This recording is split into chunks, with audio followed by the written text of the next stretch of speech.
All right, Tim, hit it. Welcome to Chapter Connect. I'm your host, Dr. Tim Radke, Vice President for Chapters at the Explorers Club.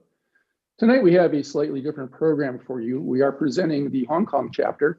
We will have a single main presenter, Kyle Obermann, who will be joined by a panel from the chapter of Mike Sakis, the chapter director, and Angelica Anglis, the chapter chair. Introducing them will be Michael Barth, who is the chapter chair emeritus of the Hong Kong chapter. Michael founded the Hong Kong chapter in 2013 to expand the club's mission in Asia and to create a modern base of operations with an approach to exploration that treats expeditions as long-term development opportunities to build local capacity and drive wider positive social, environmental, and economic outcomes. He is a recipient of the Explorers Club's prestigious Citation of Merit Award, an honor he shared with his Hong Kong chapter's Roy Chapman Andrews Centennial Expedition team that was the first to use NASA mapping and imaging technology in the Gobi Desert to advance the field of paleontology. Currently, Michael is launching Voyager, a revolutionary experimental media company that creates advanced interactive experiences for extended reality platforms that unlock everyone's potential to explore and conserve the natural world. Michael is also running for the board of directors of the Explorers Club. Michael, welcome to Chapter Connect. Hi, Tim. I hear that you're running for the board as well. Yep, we're both crazy. Excellent. Good, good. A belated Gung Hei Fa Choi to everyone in the club from Hong Kong. Happy New Year of the Ox. We're very happy to be back on Chapter Connect with a special presentation by one of the chapter members, Kyle, who will be meeting momentarily. Thanks again to Ann Passer for, again, making these programs happen. They've really helped a lot of us through COVID, stay connected with what's going on in the club. So thanks, Ann. With that, I'd just like to turn it over to Mike Sakis, our director. He'll give a bit of a chapter update and then introduce you to our speaker. Good morning, Mike. Thank you. Good morning, Michael. Thank you. Good morning, everyone. Again, from Hong Kong. Thanks for having us out. As Michael said, I'm the new director of the Hong Kong chapter, newish. And we're super excited to be sharing Kyle and his work with you this morning. I will do an intro on him, but before I do, I want to give you guys a quick update on what's going on here. And I will start with our Michael Barth. As you heard, he is up for the board again this year. He'll be running and has been selected as a final candidate. So get to know him, touch base with him, and get to know a little bit more about him. He's pretty amazing. And the work that he's been doing for us recently, he's been spearheading our project to establish a clubhouse in Hong Kong. It's going to be a major development initiative in an incredible landmark building. And even though it's delayed, things are starting to crack loose here a little bit, and we're making some progress. So we're pretty optimistic. Progress has been a bit slow, but knocking on the door, the world is kind of opening up. So we're hoping that's going to happen soon. We have also used the quiet time to push on some of the production side of a number of our expedition projects. And so things in the pipeline, we have a few that are at the very edge and will launch off hopefully the moment doors open. So we have quite a bit in the pipeline ready to move forward as we go. We're also, I'll tell you a little bit more about that in a second, but we're also celebrating with everyone else in the world the amazing landing of the Perseverance rover on Mars. And like some of our other chapters, we actually have a member who contributed to that mission. Our incredible chairperson, Angelica Anglis, helped to contribute to the selection of the landing site, actually. She was on the team that did a lot of the field work here on Mars Analogs looking for those places. In the end, the selection of the Jezero crater was a difficult one, but they had to pick that. And that work, she's one of the upcoming expeditions we have, is going to be an extension of that work going forward, again, hopefully starting this summer. I think we may have a chance to hear a little bit more from her about that at the end of this. Michael's actually working on a side project that will be taking place in conjunction with some pretty interesting tech that's going on with Voyager. And when the pieces start to move, we'll be able to give you a bit more details. But again, hopefully that kicks off this summer.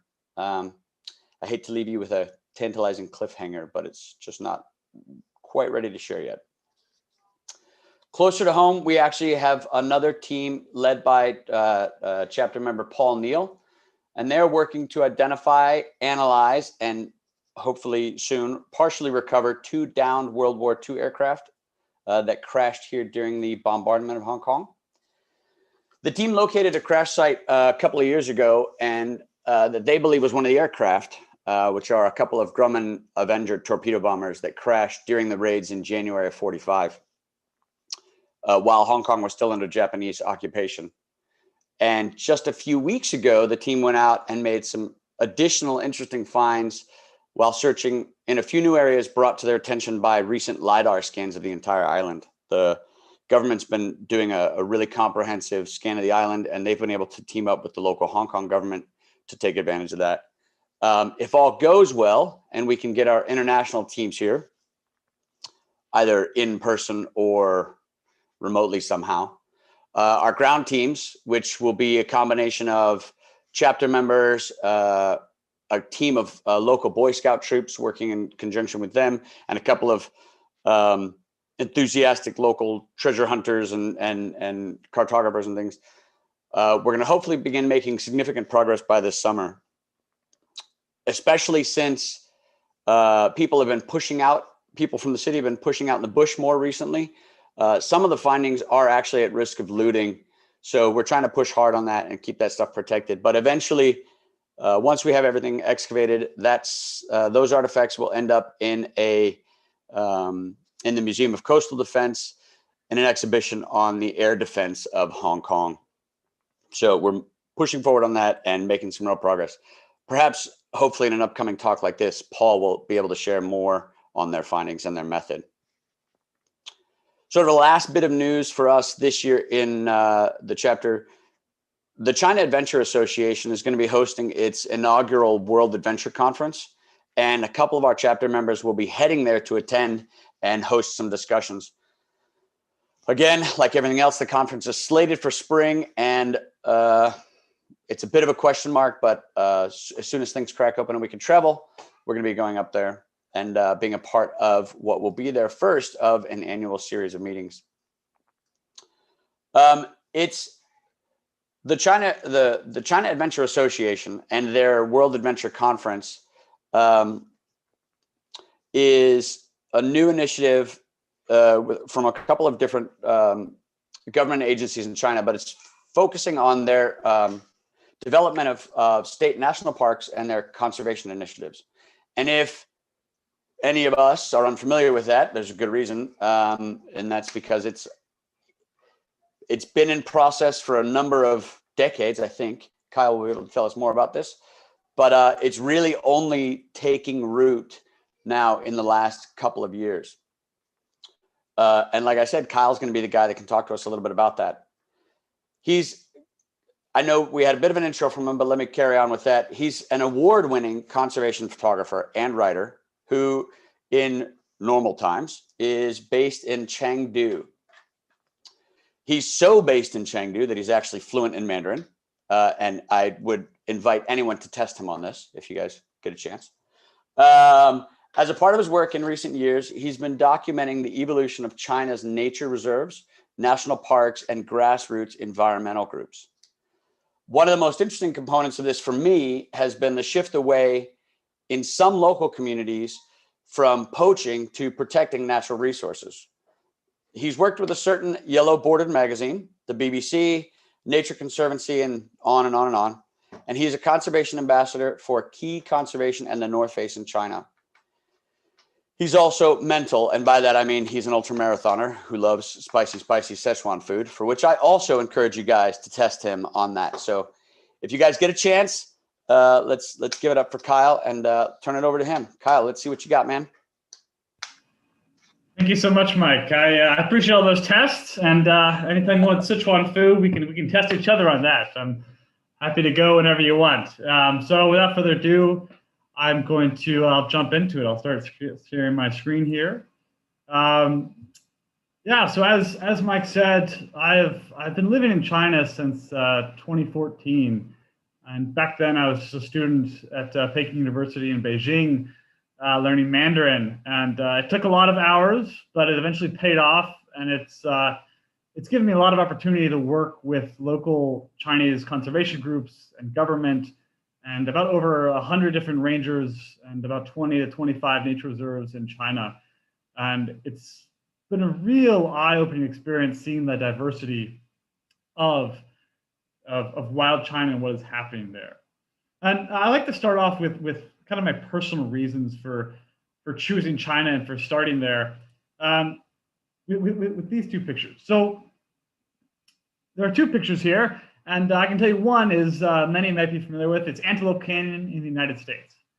And for some who haven't been there, it may be hard to see which one. But there's another canyon here, which is in a remote, dusty village in Shanxi province in China. And that is on the left, and Antelope Canyon is on the right. And as I started to travel China, when I first got there, I had this conception of China being either, Mount Everest, the Himalayas, or smog. But I also realized that there's a whole spectrum of incredible landscape and stories in between that people have no idea.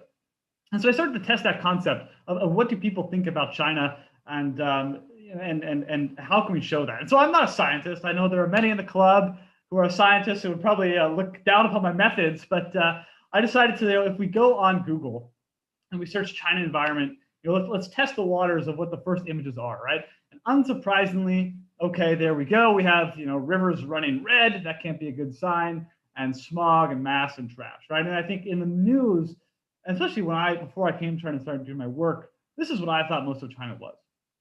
Okay, but environment that can already bring in some meaning by itself. So let's Google Chinese landscape, right? That's probably a bit more fair. Okay, great. It's green, right? This is a much more relaxing, a much more relieving sight to see. But from my perspective, this is also a massive problem. Many will see here the Avatar Mountains, that were made famous by the movie, the classical Chinese Guilin landscape of the karst hills. But what you're missing here, it's almost as like if you Googled United States landscape and all you got was Appalachia, right? It would be beautiful, but you'd be missing out on Utah and Colorado and Alaska. And so this is actually the same with this photo. All of these photos are from Eastern China, and none are from Western China, where the most biodiverse regions of China are. So when most people think about China, they're not thinking of wildlife. They're not thinking of canyons that look like Antelope Canyon. And they're really associating with, very busy tourist destination areas and the places that honestly have some of the least existing conservation value. How do we measure the conservation value of China? So this is a fun map. You can have a lot of guesses about what this is showing, and it's right on many levels, right? So the black line is called the Chengchong Heihe Xian, or the Hu line, and it basically divides China into east and west, right? And so, of course, on the eastern seaboard, you have the population density, you can have education level, you can have income level, and it's all divided east and west by this Hu line. But this map is not showing any of those. This map, what it's actually showing is the level of mammal species concentration in China, where the red areas are being the highest concentration of species. So in the red areas, there's about 32 large mammal species, and in the blue areas, of course, there's nothing. So again, it's unsurprising to see around Shanghai and Beijing, you're almost devoid of large mammal species. But right here, actually, in this green circle, is the highest concentration of China's mammal species, up to 32 of these mammals. And it's actually in between the Tibetan Plateau and eastern China, in a place called the Honduran Mountains. And the Honduran Mountains are an incredibly special area. Not only are they home to many of China's nature reserves and new national parks, but also almost all of China's pandas are on the Honduran Mountains.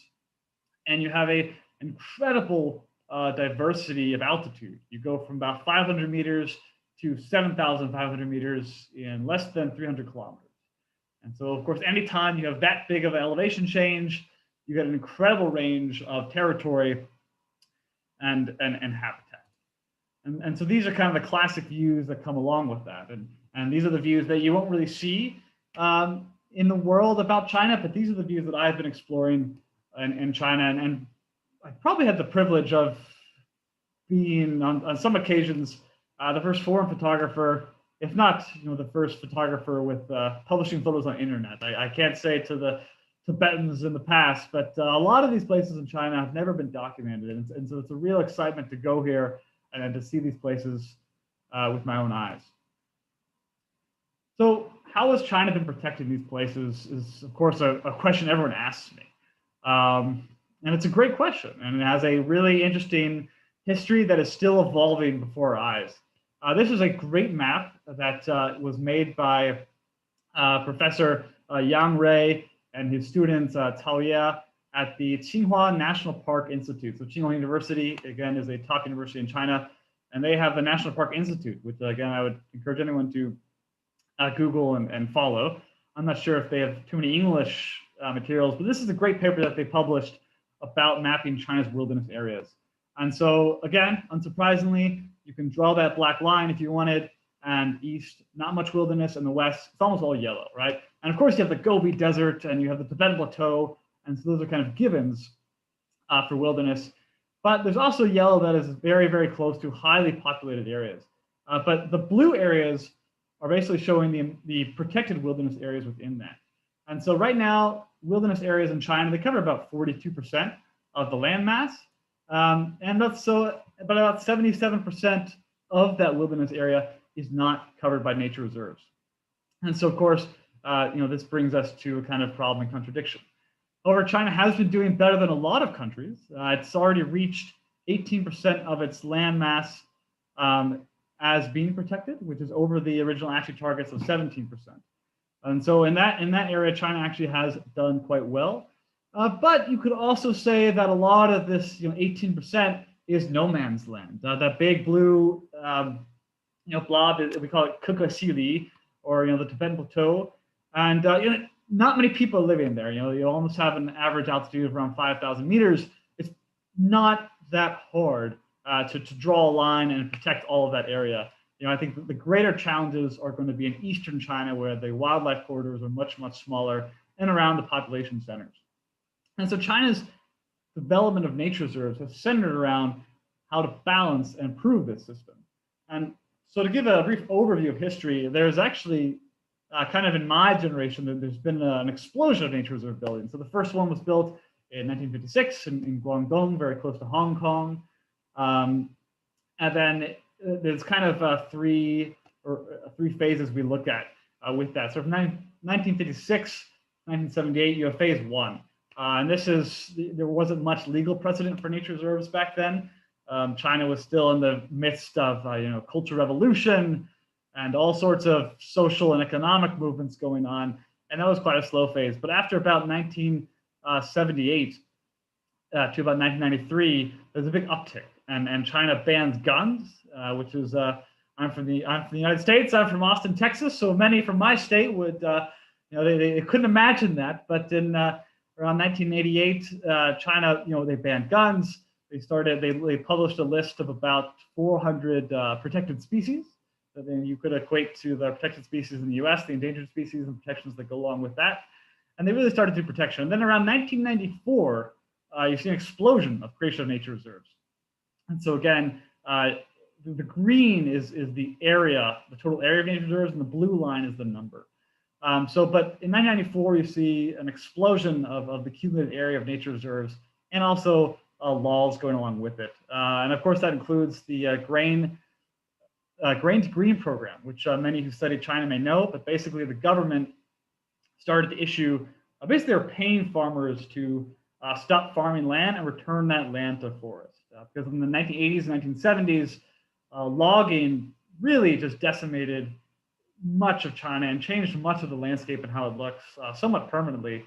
And the government started to try to reverse that in the 1990s.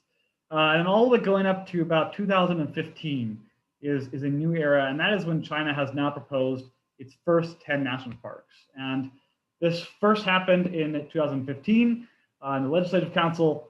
And they said that they had the goal of finishing the national parks, the 10 pilot national parks in 2020. And that has been, it's a massive movement. It is the first actual state-led organized campaign to make national parks, even though a lot of parks have taken the name in the past, which we'll talk about a little bit later. And it's been focused really at resolving all the problems which, in many aspects of China, fast development have caused. China is, to their credit, they have done things very quickly. A lot of countries, when they have deforested their land, they have taken a lot longer to recover.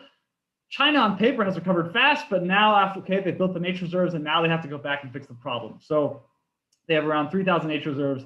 How do you fix the problems? Well, one problem that they have, which is somewhat unsurprising, is this graph shows. So, on the very left, this graph is showing basically the amount of investment per square kilometer that China is investing in its nature reserves compared to developed and developing countries. So the very left, you have China in 1999, about 113 US dollars per kilometer square. And then 2014, unsurprisingly, after that uptick, that shoots way down to about 30 US dollars compared to right next to the 30, so the 2058, that is developed countries, so countries like in Europe and the United States, and then all the way on the right, that's developing countries. So China is actually right now lagging way behind in the actual investment dollars for nature reserves. So it's actually beating world targets as far as land protected, and yet it is lagging way behind on funds committed. And so that gives you a warning sign of, all right, they have the land protected, but what's actually happening? Is it actually efficient? What's going on in the system? And the numbers here aren't, they aren't the most up to date. This is actually quite hard research to do, to kind of conglomerate and actually get official numbers for all the developing countries and how much they're spending. So I know that some NGO members who do national park work in China have looked at these numbers, and actually they've argued that they can't be correct, that they believe that China is investing more. But again, one of the leading professors of this paper comes from the Sichuan University National Parks Institute. So I think that the numbers are probably pretty accurate because they are, again, some of the first line policymakers who are talking with the government and researchers. Another way we see these problems kind of play out with China's development is this crazy map. So it's just pointillism, right? It's a lot of dots. There are 12 colored dots on this map, but what they're showing is each color represents a different type of protected area. So there are 12 types of protected areas in China. And so the dots are really unclear, they're spread out, and that's good, right? That's actually, well, it's not good, but that's the point of this photo, is that a lot of protected areas right now in China have at least 3 to 4 statuses of protected areas, and each protected area is under a different department of the national government or provincial government. So you have 12 types of protected areas and 9 bureaus managing the protected areas. So if anyone could think of, for example, Chengdu, it's a popular tourist destination in Sichuan. It's famous for its mirror-like lakes. Chengdu is about 4 different types of nature reserves, and yes, it has pandas. So it's a nature reserve. It's also a national forest park. It's a national landscape park, and because of that, you have different bureaus competing for who gets to spend what resources, and you have different bureaus competing for how to manage these places. So you have a lot of confusion and a lot of government inefficiency. And so the national parks today, what they have done for a lot of these areas that have key habitats and ecosystems is that they've taken these originally kind of split up and fragmented management areas, and they put them all under the new National Park Administration, which was just made in 2018. So this is very recent. And again, it started in 2015.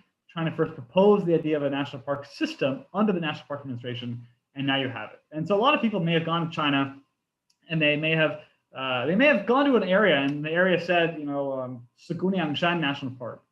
A lot of places in China today are marketed as national parks, but that's more of a marketing angle from the past, and because there was no regulation over the name. But now China is starting to get more organized about what is called a national park and what is not. But sometimes it is frustrating. So this is a funny picture I'd like to share really quick. So this is on the website of a Chinese government organized NGO, which is Sounds a bit contradictory, but in China, a lot of times the government organizes NGOs to do a lot of kind of testing the waters with policy work. Anyway, so they're specialized in the China National Park and Protected Area Organization.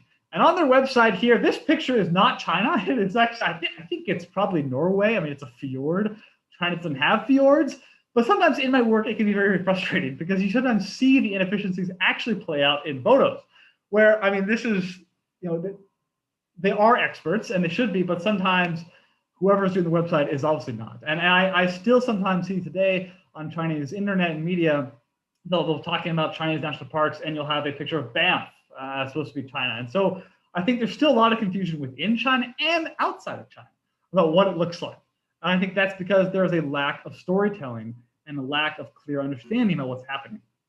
So again, an overview, these are the 10 pilot national parks.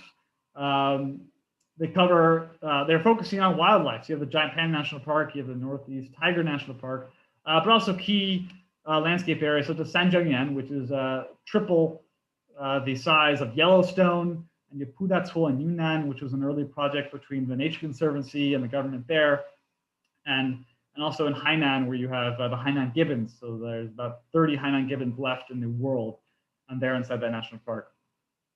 And they said they had the deadline of completing it by 2020. There's no official news right now if they're all complete or not. But regardless, China actually, there are kind of rumors and plans to make 56 total, at least 56 more parks. So it's actually Chinese speed, for better or worse, they're going to be making a lot of parks. And these are not what we might think of in the US. While there has been a lot of high-level exchange between the US and China, for example, there's not going to be a backcountry camping permit system. Maybe in the future, that would be amazing. But mostly, this is still focused on conservation. And similar to how China does it, it's very focused on letting people in some areas and keeping people out of some areas. So in the core areas of the park, still no tourism is allowed. And in the outside parts of the areas, that's where ecotourism and tourism infrastructure will be built. Now, how this happens is a question. A lot of people have been to China and have complained, me myself sometimes, about the kind of lack of a natural experience per se about China's tourism. But it's a hard question. I emphasize with them because there are 650,000 people living inside these national parks, which is mind-blowing. They're not kicking them out. The U.S., a lot of our wild lands were built upon the pre-existing condition of us kicking out or exterminating Native Americans. Now, China has its own history, but they're going to keep most of the far majority of the 650,000 people inside the national parks. And then, of course, they have over 1 billion people on top of that wanting to visit. So the question for China is, how do you make a park that both conserves and allows people to visit on a level that, for example, the United States or a European would want to visit their park? But you have the population issue. And that's been quite hard. So they're still developing, how do we do ecotourism? And there's conflicts on the national or the local, the provincial and the local level. The provincial level wants to see poverty alleviation, and the local level wants to see more environmental protection, for example, in Sanjiangyan. And again, yes, poverty alleviation is a big goal of these national parks. There are some ranger programs. There's no built-in regular ranger program, but for example, in Sanjiangyan National Park, every Tibetan herder, one family member gets the chance to make 1,800 RMB a month, about $300 US, to be a ranger in Sanjiangyan. And so that's also very linked with China's poverty alleviation program. So as we see, I think there's still a lot of questions. A lot of these national parks, they still don't have tourism plans, and they still don't have, for example, ticket plans. And so this is not as clear cut and dry as national parks. I can go online now, book a campsite. We're still very much seeing the development.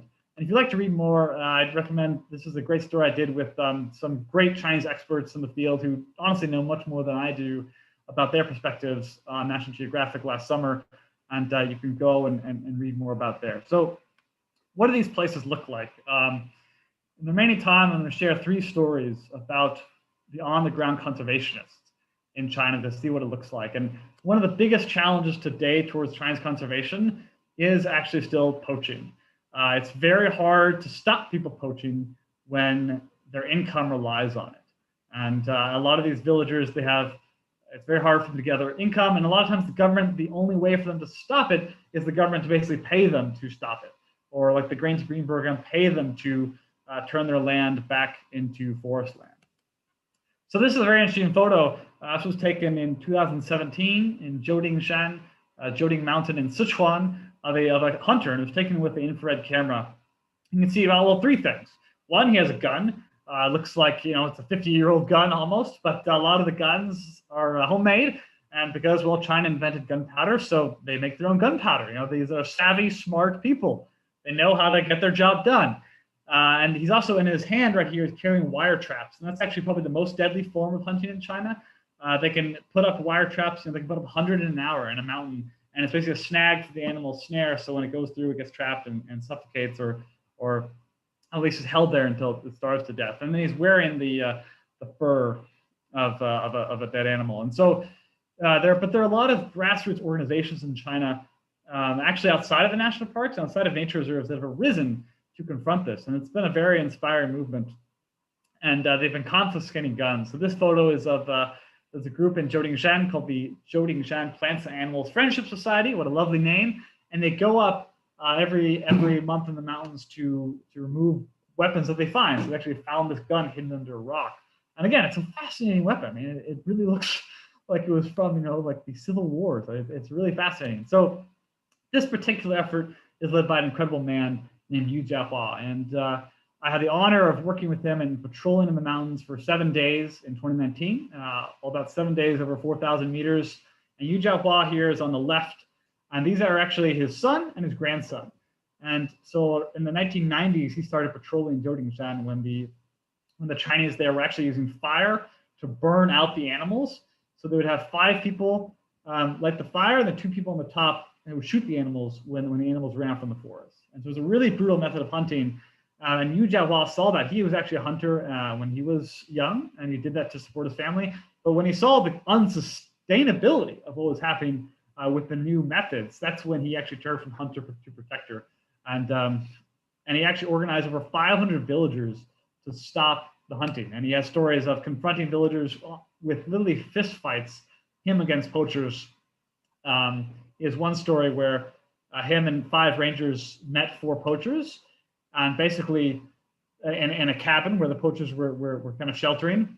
And they started questioning the poachers what they're doing, and the poachers rushed to get their guns. But again, because these guns, you know, they're not the fastest guns, before they could kind of load and cock, basically they tackled them, and they basically fought it out right then and there, and they won. So Yu Jiahua is still there, and so it's a lot of times it's well, guns are illegal, so Yu Jiahua can't carry a gun, so it's literally, you know, fists versus guns out there in the wild. And I have great respect for Yu Jiahua, and he just was awarded the Explorers 50 people you should know about, 50 in the world. And I really love that program, and I have to thank the Explorers Club for doing that. I think so many people out there need to be recognized, and Yu Jiahua is one of them. And this is the kind of landscape we're at for 9 days, just really, really stunning lands. And again, not that easy. So Yu Jiahua is 71 years, I believe, old today, or well, this year. And in this picture, he's in the middle. And I mean, I have a lot of respect for my grandparents, but when they were 71, I don't think they were doing this. So I got to give it up to these conservationists. They're making, you know, probably the amount of money we spend on our cell phone bills, and yet they are protecting the lands that we explore.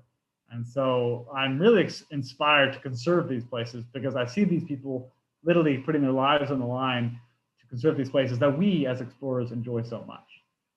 And the animal of that Yu Jiahua really inspired him is one of my favorites. Some may know, I think there'll be an Explorers Club talk on Monday about a lot of wildlife, but this is my favorite, and it's the takin. And I love it. It's a mix kind of between a goat and a gazelle, actually, genetically. And it's really funny. It looks like it has a massive, massive nose. So I like it. They're big, waddling animals, again, about the size of a cow and the agility of a mountain goat or a gazelle. So they're just strange. But one of my favorite animals out there that actually, because of Yu Jiahua's work, they've returned to Jiudingshan. Another place that a lot of people will be interested in is the Giant Panda National Park. And it's, again, I live in Sichuan, so I'm right next to the pandas. And it's a fascinating area. And so this is in a community nature reserve in that national park. And again, very interesting conservation methods. So this is a map behind a local conservationist. and they actually use Velcro, little stickers, to put on the map where the animals are that they're captured by infrared cameras. So a lot of the work of these rangers is going up into the mountains and putting up the infrared cameras and also stopping the poachers. But what you should know what the infrared cameras are, so today in China, there are 1,800, a little over 1,800 wild pandas. And we know these statistics, yes, because of the scientists, but also because of the rangers. I can tell you that in my experience in China, not to ditch on scientists, but the people doing the grunt work are these rangers. They are the ones collecting the statistics, monitoring the field cameras, collecting the SD cards, and oftentimes also getting all the data and putting it in the spreadsheets and sending it to the scientists who analyze it. So I think that a lot of times when we talk about conservation, yes, of course, the scientists are critical and they need our support. But I think if we overlook rangers, then we're overlooking a massive, at least half of the contributions to science and conservation in China and around the world. So their research is really incredible, and the amount of work they do and the hardships that they face. Looking for wild pandas or trying to track them or getting data on them is one of the most hardest, difficult, worst things I've done. I would much rather go run at 5,000 meters than hike in a wet, slopping bamboo forest with leeches raining out of the bamboo leaves. It looks fun and cute, but it is really rainy, it is really wet, and there are leeches everywhere, and the bamboo is really wiry. And in my experience, so we carry machetes to go and cut through the bamboo, and I haven't been trusted yet with a machete of my own. I don't know if they think I'm too young or they just don't trust a foreigner with a knife. I'm not really sure.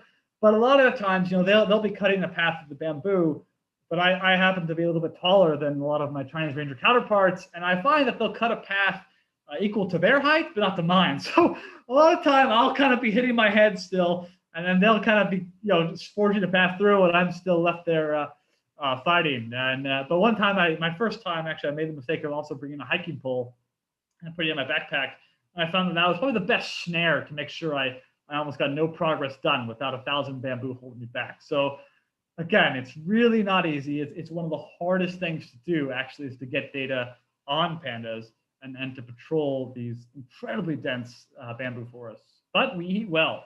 The Sichuanese, in my opinion, and I think many Sichuanese' opinion, we have the best food. So we make sure to eat well, and we carry walks. So I really respect them. Most backpackers we're bringing our micro light stuff and equipment, but they're bringing iron walks. And I gotta say, their food is a little bit better too. So they bring whole chickens and pig legs, and they're also foraging for vegetables on the go. And we also have they bring up their baijiu, their rice wine, and they're picking berries as they go and chunking it in. So that red alcohol is actually a rice wine that's flavored by berries. And they say the berries are Chinese medicine, so they're basically shoving it down my throat, saying that it's medicine, not alcohol, and that's the excuse. So there's been some interesting nights, because I can say my tolerance is not as good as theirs. Let's just say that. So there's been some interesting next days in the field where I didn't know if I was going to be able to make it. But again, it's all worth it. And these are some of the pictures that come out from their work for the infrared cameras. This is an adult panda, really incredible. Also snow leopards. And what people may not know is in Sichuan, in these nature reserves, snow leopards and pandas share the same habitat, which blows my mind when I first heard about it. But these two pictures are also from infrared camera. I did not take them, but they're actually from Woolong Nature Reserve at around 3,000 meters. And this is quite common in the Honduran Mountains. And this is about 3 hours, no, less than, this is about 2 hours, 1.5 hours drive from Chengdu, where I live, a city of 15 million, so about New York. And there you have it, snow leopards and pandas sharing the same habitat.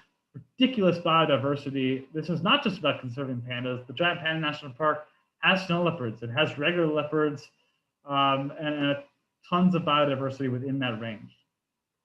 Another area in China, of course, is Sanzhongyan, the area of the source of the three rivers. So the Yellow River, the Yangtze River, the Mekong River, and the Tibetan Plateau.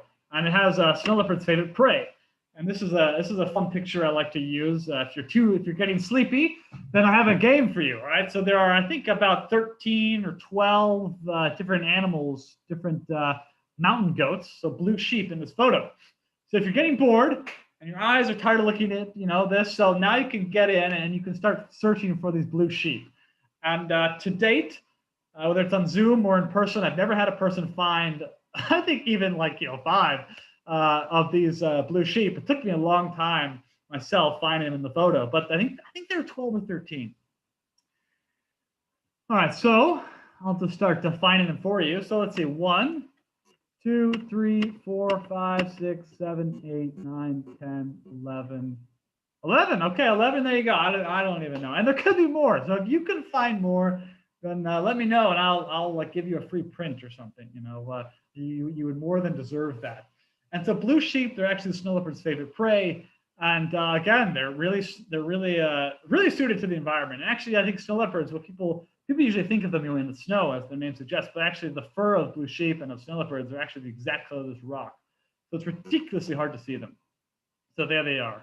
And you know, it's again, it is really hard to see them, and I have a lot of respect for photographers who take photos of snow leopards. And pro tip: if you want to see snow leopards in China, get on Google and Google Valley of the Cats. That's all I'll say. But it's in the Shenzhen National Park. It's open for ecotourism, and they've had about a 75% success rating of people go into the Valley of the Cats and shooting snow leopards. I know teams from the BBC, et cetera, have gone there to shoot snow leopards, and highly recommend you go.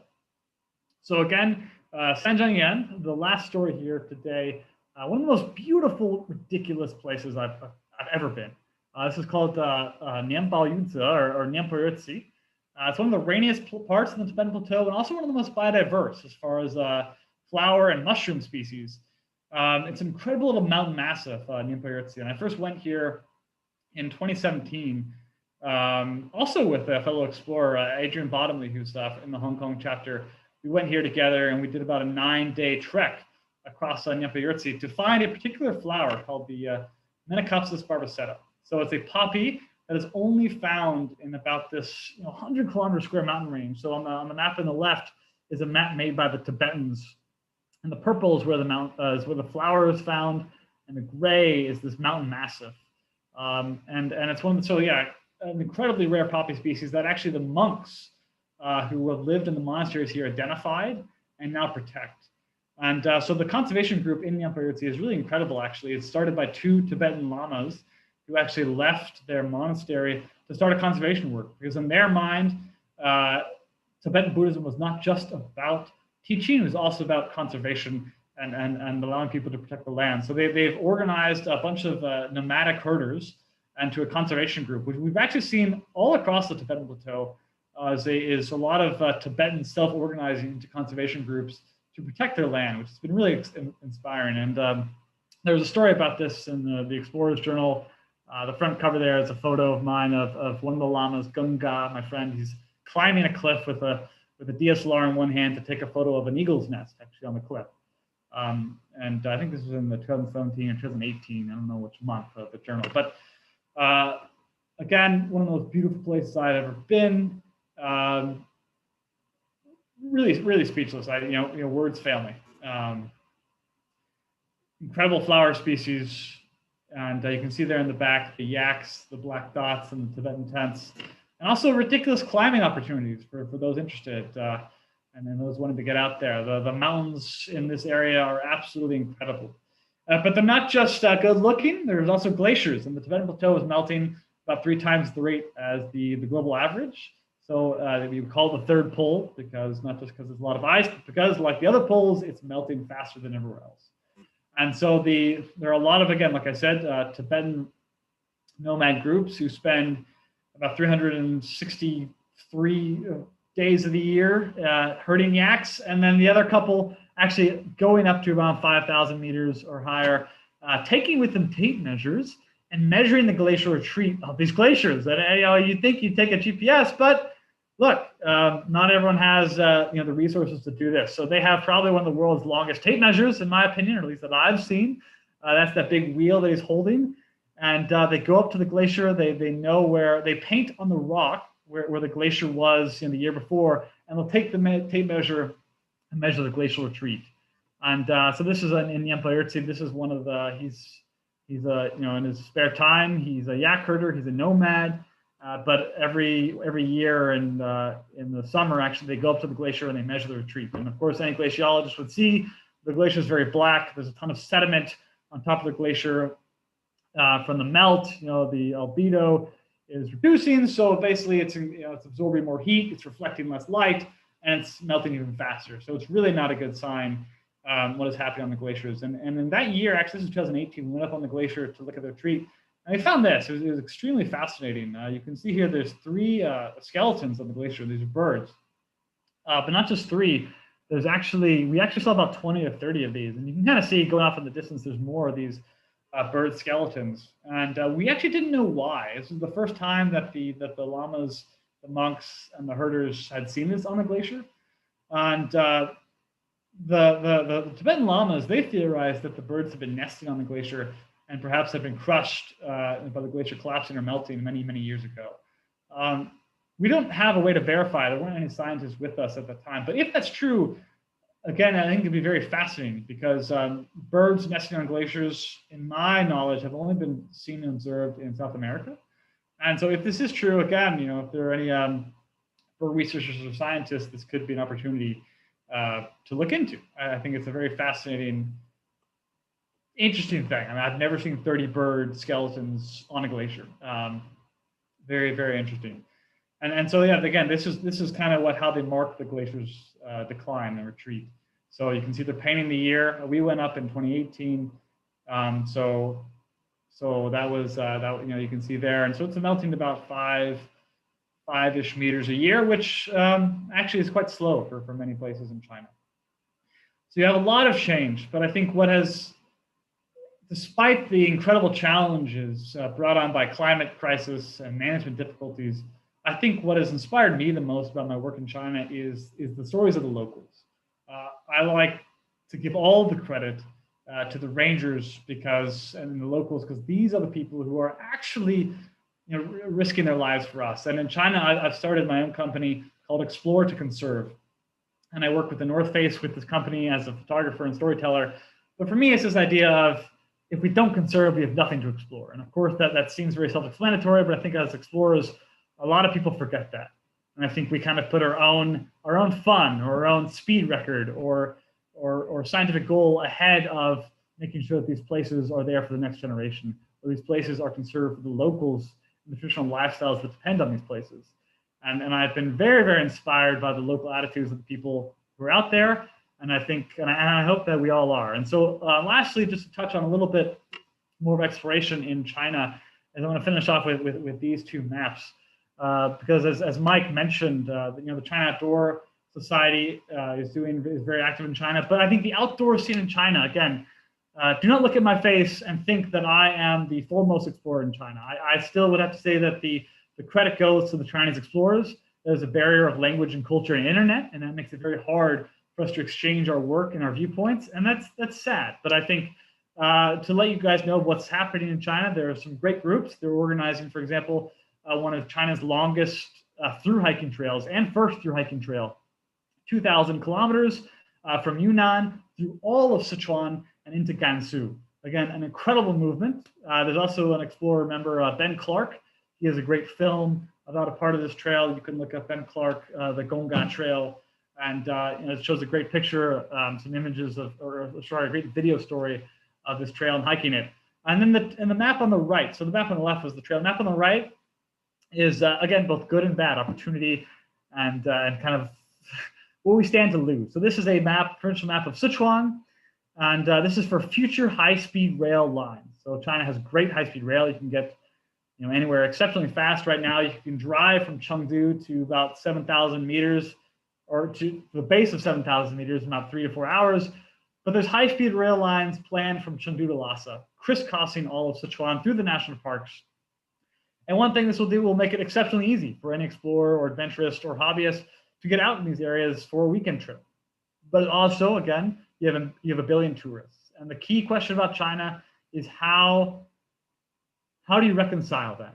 And this last graph on the bottom there is showing the altitude change. So again, from Chengdu, 500 meters, it goes up to almost 8,000 meters in about 200 to 300 kilometers. So how do you reconcile 1 billion people wanting to go visit these places? And I'm very frustrated when people look down upon Chinese tourists. I know that a lot of times there's a big problem right now with litter in China, and a big problem with overuse and unawareness of leave no trace. But I'm also excited that 1 billion people want to go experience nature. And I think what we're missing right now in China is the gap in nature and education and leave no trace and real experiential learning. But I'm excited in the next 10 years to get there. The national park system is supposed to be complete by 2025. So I think in the next 3 years, we're going to see lots of investment in Chinese nature tourism, ecotourism, conservation, and hopefully sustainable and real ecotourism that allows Chinese to experience nature on nature's terms. So I will end the talk there. Thank you for listening. I think we're going to open up to questions now. If there's not enough time for questions or don't answer them, again, feel free to shoot me an email. Always happy to chat, talk, discuss. But I know we have some time here, and so I think we'll open up the field to questions. And thank you very much. Kyle, great presentation and beautiful images. Thank you for joining us. I know that the question is probably on everybody's mind right now, including mine, is how accessible are these nature preserves in China, and what do you need to do to get access to them? That's a great question, and I honestly, it's always a dance figuring it out. So I would say that most nature reserves in China are exceptionally hard to get to. The way I access them is when I speak Mandarin. So honestly, I have the ability to make guanxi, right? This relationship with Chinese government officials and NGOs. Building these long-term relationships through speaking the language is very, very important. It can't be understated. And it took me years to get into my first nature reserve of networking and experience. But a lot of these regions are not in nature reserves, and you can still get to them. But it's very hard. There's not a lot of English language resources. Most of the times I plan my routes on Google Earth, and most of the time I get inspired either by just roaming Google Earth, or I'm looking and I'm finding things pop up on my Chinese feeds. Again, in English, you're kind of out of luck. And unfortunately, that's just how it is. I try to post these pictures on my Instagram, my website. If you have a question, let me know. I can send you some coordinates. But it's very hard. It's tough. But I think if you can have Chinese partners, they are the experts. Again, I think, relying for Chinese Venture Association, they know a lot of areas. They have a lot of resources. But having local partners and building long-term relationships of trust is key. So there aren't any companies that specialize in doing this for foreigners? There are some, but not in nature reserves, not conservation based. There are some, but really not a lot. I would say that most companies. But I would say most companies that brand Chinese travel as wild China experience, into the backcountry of China, are really going to places that for Chinese people are quite ordinary. And it's just because there's a lack of information, and you can kind of brand it like that. But a lot of the Chinese are really ahead of the game. They know what they're doing, and a lot of times you can brand it in the West as this is Shangri-La. It's really remote, but it's not. It's like there's vlogs on Chinese YouTube that everyone has, and just because Bilibili, which is Chinese YouTube's equivalent, is blocked in the West, we don't really see it, so we think that no one's really. But these places are quickly becoming very popular with Chinese tourists. So actually, Nianpo Yurtsi, just to give you an example, the place with the flowers and some of the incredible mountains and the llamas, it was actually a very popular Chinese tourist hiking route until 2018, but the Chinese government actually closed it because of the actual littering problem that was brought in. So that is still, again, it's a problem with how to manage the popularity of some of these places. And to date, it's still officially closed by the government. I was wondering if you had any information about the panda breeding program. I'm in San Diego, and our zoo, up until a couple of years ago, participated for decades with the Chinese government in breeding pandas and returning them to the wild back in Chengdu and places in China. Do you have any information on how successful that has been? Yeah, that's a really interesting question. So I have not worked with I worked 1 week in the Panda Breeding Center and with doing a 360 film on the baby pandas, but unfortunately I had a cold during that week, and so they didn't let me touch them. It was a heartbreaking experience. But it has been successful, at least what we've seen in China with the news and studies there. I mean, so I think it was a couple of years ago where the pandas were downgraded from, endangered to now, I think, threatened. I could be wrong on the IUCN. And I think the Woolong panda in particular has been quite successful with actually reintroducing into the wild. But I will say this, that the biggest threat facing the pandas right now is habitat fragmentation. It's not the actual ability for us to make pandas breed and have babies. They've kind of got that down to a science, but it's once you reintroduce them, how effective is it? And that's going to be determined on the fragmentation of their habitat. Within that national park, there are tons of highways and tons of towns. Again, there's about 650,000 people living in the 10 national parks, the giant Panda National Park being one of the most population dense of them. And Panda, also bamboo dies off every 50 years after it flowers. And so I think there are a lot of conversations right now. How do we prevent that? And how do you make up for this fragmentation of the habitat, that when the bamboo flowers and it dies off, and again, one bamboo species can actually cover kind of a whole mountain because it's actually more of a grass species connected by the roots. So when that happens and the whole bamboo species dies off and there's highways around or high-speed rail around the habitat, where does the panda go? And then, well, it doesn't really matter how successful your panda breeding program is. It matters more about the condition of the habitat. So I think that's actually the question that is facing pandas today. Interesting, interesting. Anne, do we have any questions from our audience? Of course, we have questions from our audience. I just want to say thank you to everybody joining today, and especially to Michael Barth and Michael Sakis and Helika. It's wonderful to see you all, and especially to Kyle for this wonderful presentation. So our first question is from Greg Harris, who's asking, Kyle, not sure if you know the answer to this, but is the Takamakan Desert a protected area? I know it's in a politically sensitive area, but was wondering what was the likelihood of organizing a crossing by foot of this desert? I think most of it is not protected. I would have to look at a map again, and I can get back to you. But from what I know, most of it's actually not protected. That's because I think from China's point of view, again, there's really no one wanting to do a crossing there. So it's not like it needs that much protection. So I would actually say that organizing a crossing there, well, it's getting more politically sensitive over there.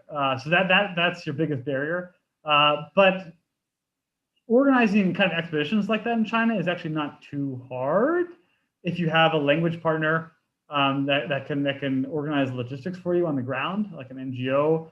I would say, again, the politics are quite sensitive, but I think that I would say it's quite possible as long as you can find local partners with the language to help you with the logistics.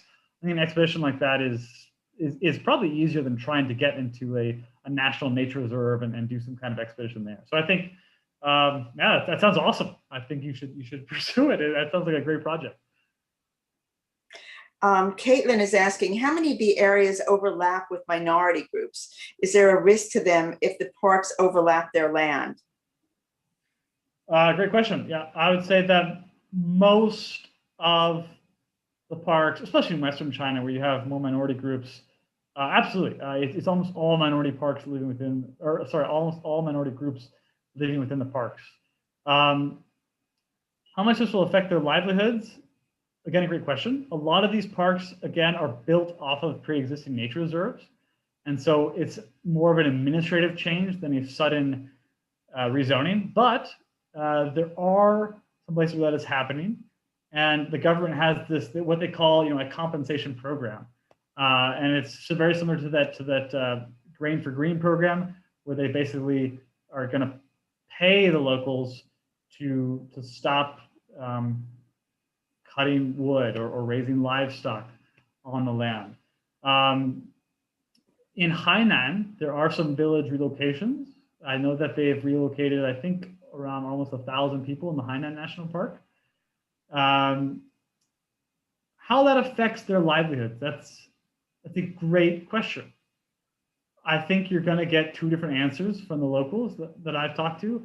Some are honestly quite excited. I think while it on paper or on photos, they're being moved from their traditional wooden houses to really, in my opinion, quite visually unattractive concrete housing blocks.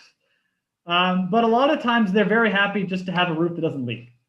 And a lot of times, from my perspective, it's like, wow, it looks like much more pretty. I love your traditional lifestyle of a wooden home. There's a thatched roof. But from their perspective, it's like, look, I just kind of want to have a house that doesn't leak, and they're paying me a cash out. I can buy a new iPhone. My kids can, go to school and get a new iPhone too. Like, we're good. So, but and also I think in Sanjiang National Park, with a lot of Tibetan rangers and herders, while the park officially says they're not wanting to move anyone out, the official goal for 2025 is to reduce the amount of nomadic herders inside of the park.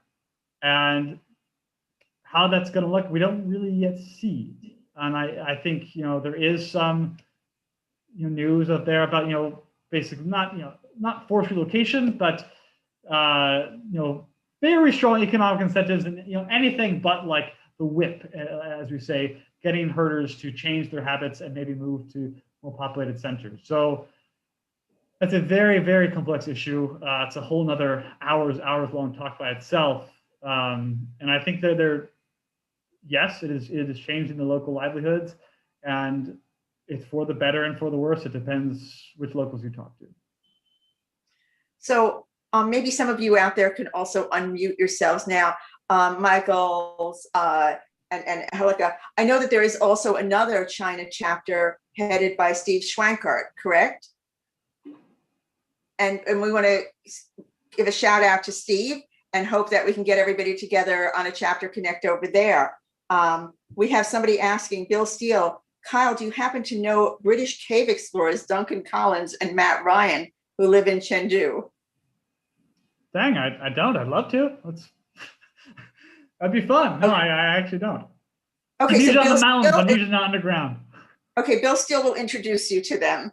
And people are asking, and Helika, can you tell us what you were doing with the mission to Mars? Can you give us a little bit more information about your position there? Well, right now I'm not doing anything because you're on with us. We know that. Exactly, because I'm not in the US, so because of the virus, NASA only allows America's citizen to be there. But what I'm hoping is to be part of the sample return mission. So this is going to be the first mission that is going to collect a sample cache and is going to bring all these samples back. And that's going to be a game changer because we're going to have samples to work with. It's going to take a few years, but that's what I hope to do in the future. So I'm just telling you, we're going to pencil you in now. So when that happens, you're going to be the first one to let us know, okay? Perfect. Excellent. But you were also working on something to start off with the mission, correct? Yes, this was a few years ago when it started. I was working for, I was part of the team that selected the landing site. So we had to go basically filter a lot of different sites and study all the surface of Mars to find the best place to land. And finally, the chosen one was Jezero crater. So if somebody was looking at Earth and you had to suggest a place for them to land here, where would it be and why? That's the thing, right? Like we think if it was the opposite, what if you are looking for life on Earth and you land on a desert, right? You would say, oh, there is no life on Earth. So the landing site was extremely important to make sure that it's representative of the whole planet. Where could I land a rover on Earth? Well, in Europe, somewhere. In a city. I think it might be a little bit partial, but that's okay. Of course, for example, on Mars, we go near the equator. So there were a lot of requirements of that we had to consider when choosing a landing site, other than, of course, an astrobiologically interesting place, but also a safe landing, right? Because it might be very interesting, but if the rover cannot land there. And also it had to be near the equator because of the temperature, so then you don't find ice that might make the rover, like the wheels to be slippery. Unstable, correct. Mm-hmm. Unstable. So with all these requirements, then you get rid of a lot of locations. So I think most of the landing sites that were proposed were craters that for a few million years were full of liquid water and perhaps time enough for life to evolve there. So we have another question. Sorry. Go ahead. No, I was go gonna ahead. say that there were a lot of great locations. Jezero crater was one of them, but there are a lot of great locations on Mars. It's nice to know that there are a lot of possibilities next time we go over there. We're going to try to get somebody from the club to be one of the first over there so we can have another place in the plaque on the wall for that.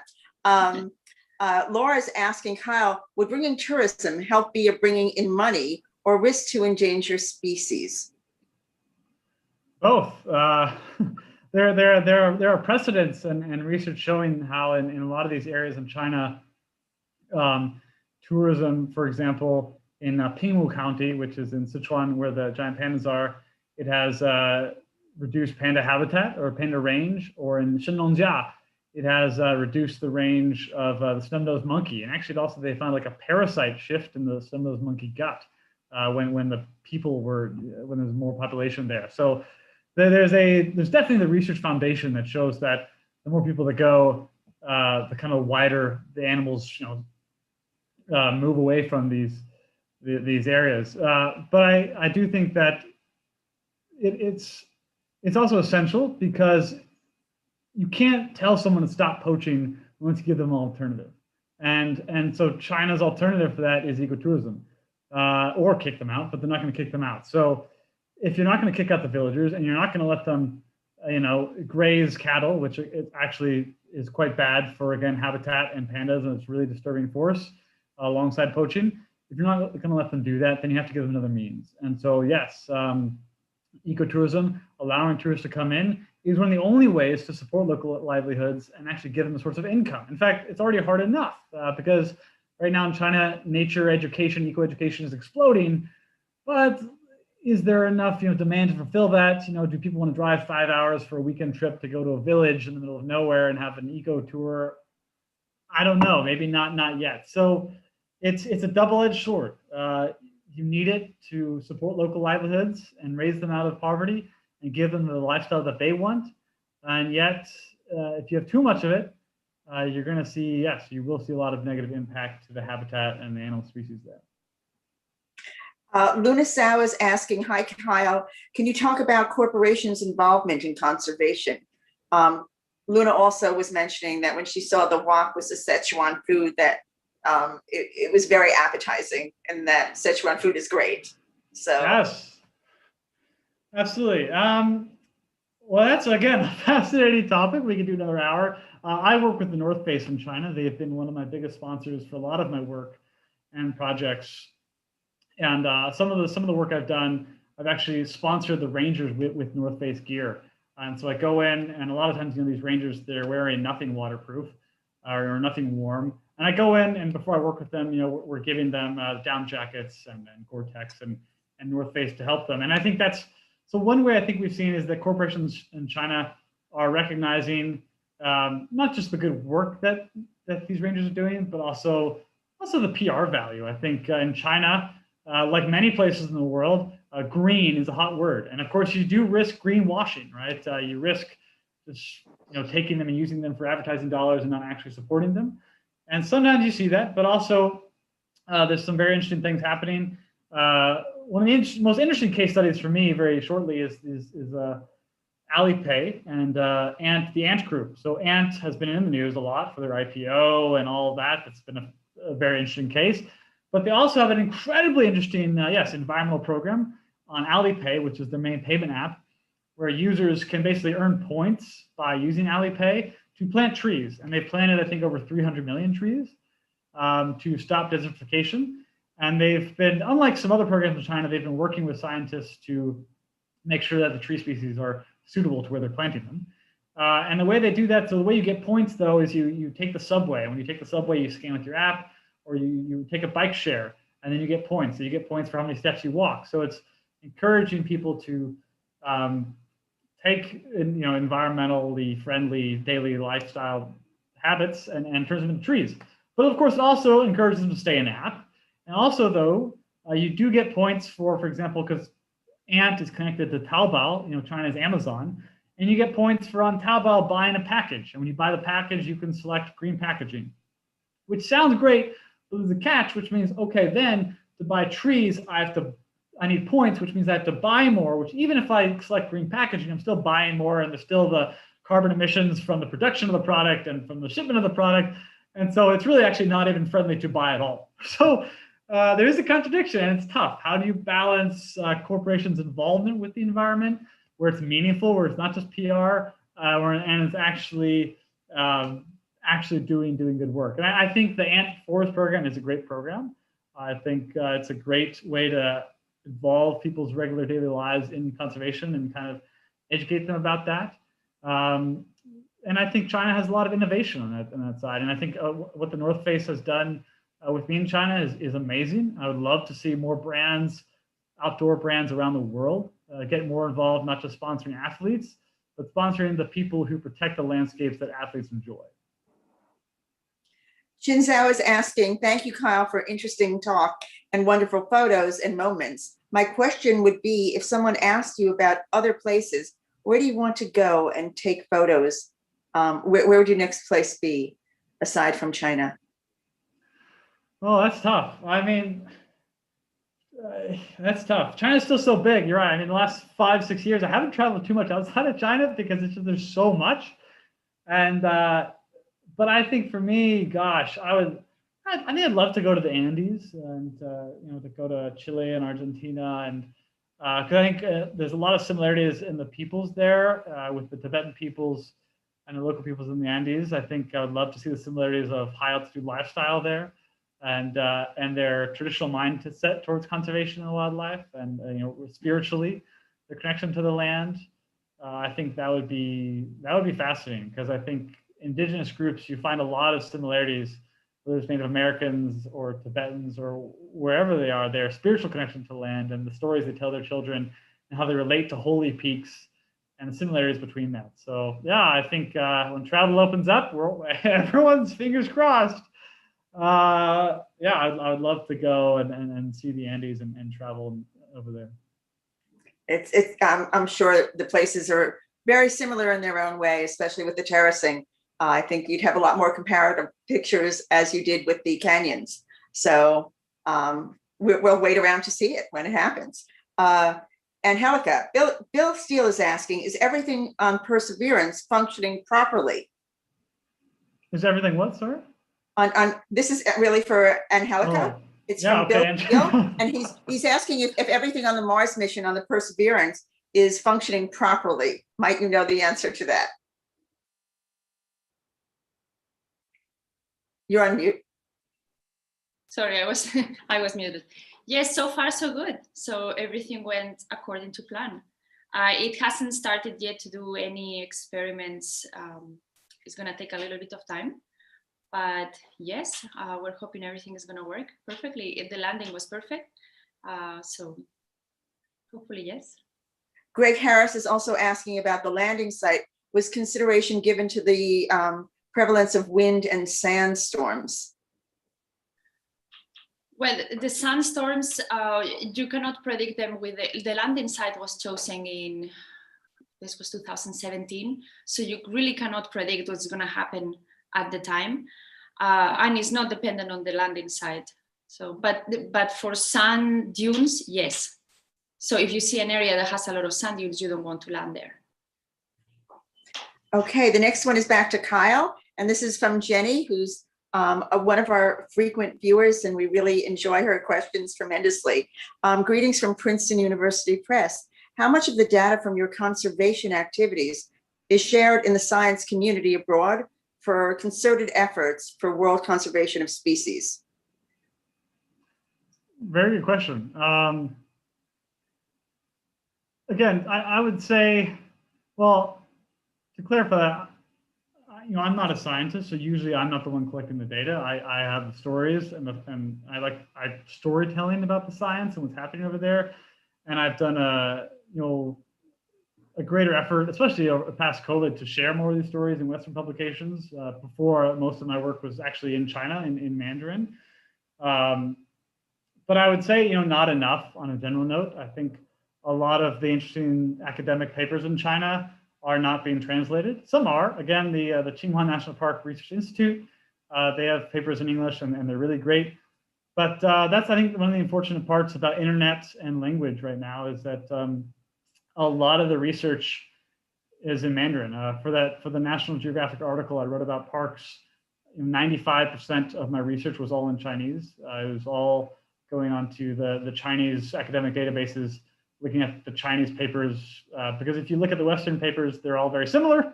They seem to all be quoting themselves, and that's because there's just not enough. There's not the stuff. It's just not there. It's not in English. So most of the research, most of the cutting-edge publications are in Chinese. So that's, I mean, language has been very, very helpful, and I do think we need more, cross-cultural scientific collaboration, but also storytelling. Again, I think you can't have resources going to support these places if the world doesn't know about them. So we have one last question from Llewellyn, and he's asking, is it your impression that poaching in China is a major problem that is really affecting endangered populations, or not so much? If so, is it driven by bushmeat or by selling organs, horns, etc.? Great question. And I think the answer is changing.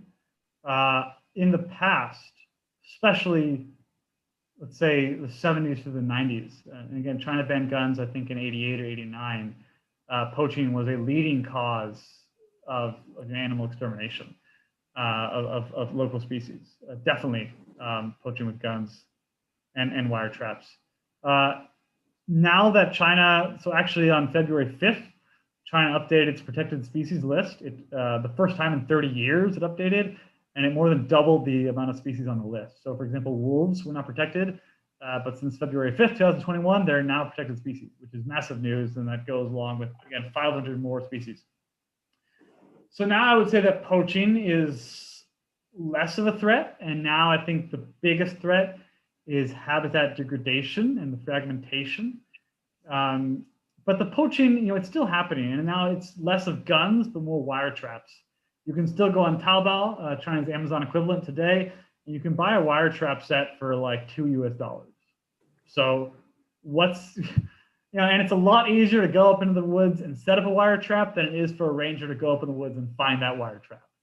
And the motivation, though, I think it's less for black market, from what I've understood with locals, because the risk for selling the bushmeat, getting caught, is so high. Actually, in the second story I shared about the villagers protecting the pandas, that village is in a valley that used to be called Panda Valley in Chinese, Baixiongou, in the 70s. But because the villagers basically almost hunted the pandas to extinction for panda pelt, the whole Panda Valley name changed because they actually lost all their pandas, and actually almost all the men in that one village went to prison.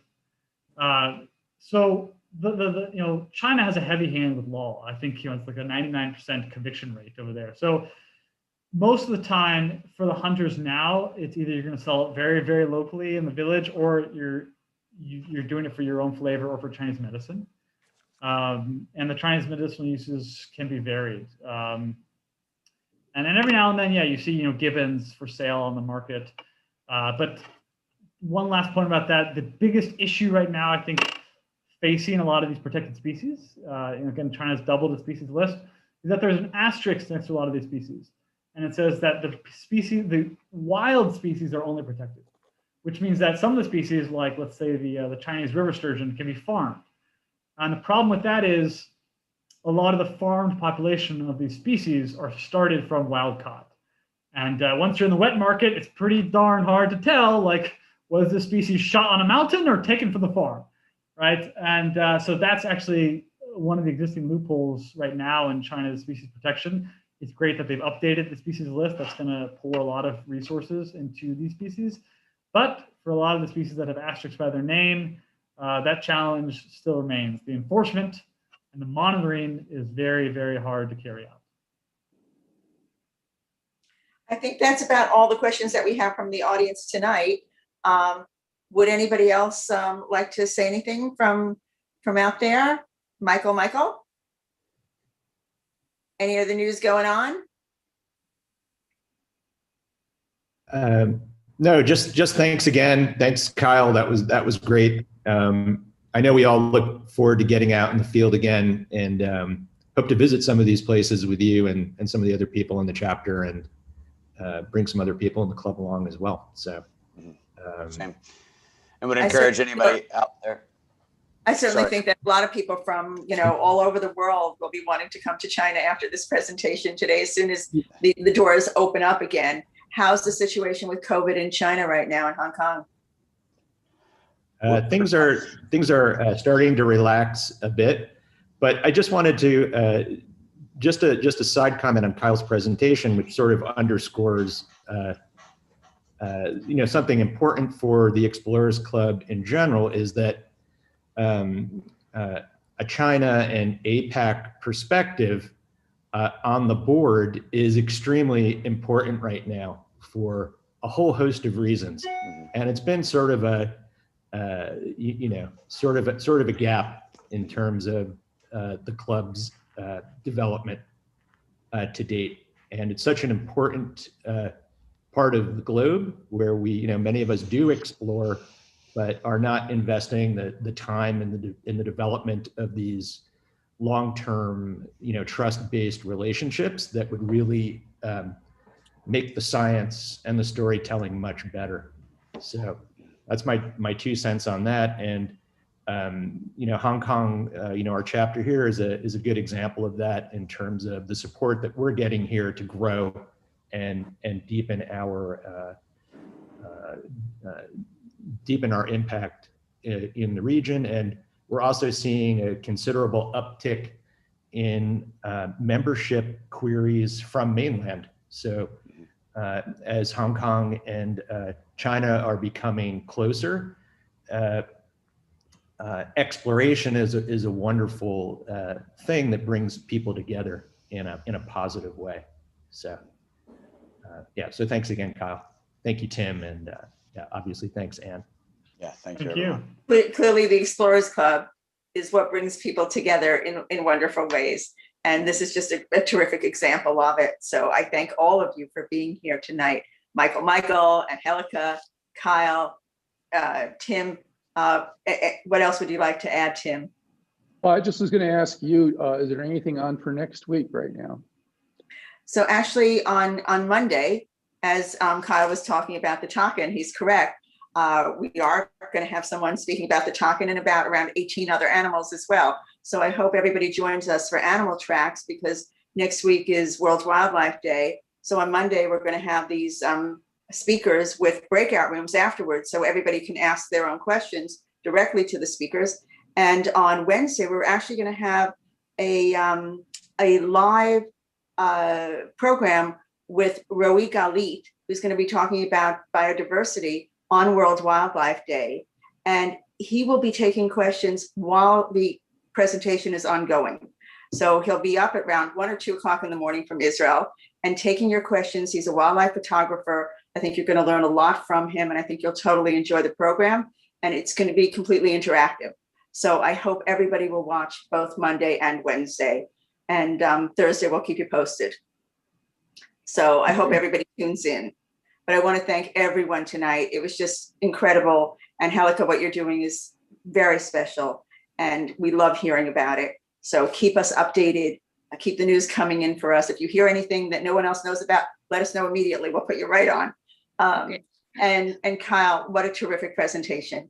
We can't thank you enough. It was so very different. This is something that we've never really had at the club before, to hear about the programs that China has. And we'd like to do more with you and more with the Chinese chapters. So thank you, everybody. And we really hope that everyone out there enjoyed the program this evening.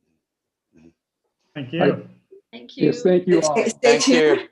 And we'll see you on Monday night, and come prepared to go into those breakout rooms and learn about learn more about the takin and horseshoe crab and Persian leopard and frogs and so many more. So we'll see you soon. Take care and be well, everyone. Good night. Thank you, everyone. Good seeing all of you again. Yeah. Bye-bye. Thank you.